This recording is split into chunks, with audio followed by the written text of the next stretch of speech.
ऋषि प्रवीण की शिक्षाओं से समझते हैं एक गहरा आध्यात्मिक चुनाव। सवाल ये है कि मुक्ति और भक्ति, इन दोनों में से चुने तो क्या चुने। देखा जाए तो ये आध्यात्मिक रास्ते की एक बहुत बड़ी दुविधा है। तो पहले बात करते हैं केवल ज्ञान की, यानी परम ज्ञान, जिसे मुक्ति भी कहते हैं। पर सवाल ये है कि इस ज्ञान को खुद से खोजने की जरूरत ही क्या है। सोचिए, भगवान के पास तो पहले से ही परम ज्ञान है, तो सीधा उन्हीं से क्यों ना पूछ लें। अब आते हैं दूसरे रास्ते पर, भक्ति पर। ये ईश्वर के प्रति प्रेम और समर्पण का मार्ग है।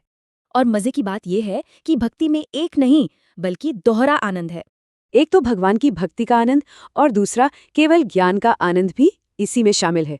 तो फिर ज्ञान और इस आनंद के बीच आखिर रिश्ता क्या है?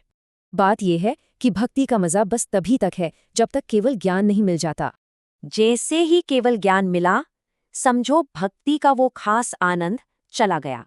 यहीं पर केवल ज्ञानी और भक्त का फर्क साफ दिखता है। एक का आनंद खत्म हो जाता है। तो फिर जरा सोचिए, बड़े बड़े संतों ने क्या चुना होगा? चलिए देखते हैं। जैसे संत तुकाराम महाराज, उन्होंने साफ साफ मुक्ति को मना कर दिया और भक्ति ही मांगी। मतलब मंजिल से ज्यादा खूबसूरत सफर को माना गया है, भक्ति के सफर को। तो अंत में ये सवाल रह जाता है, क्या सच में परम ज्ञान ही सबसे बड़ा आनंद है?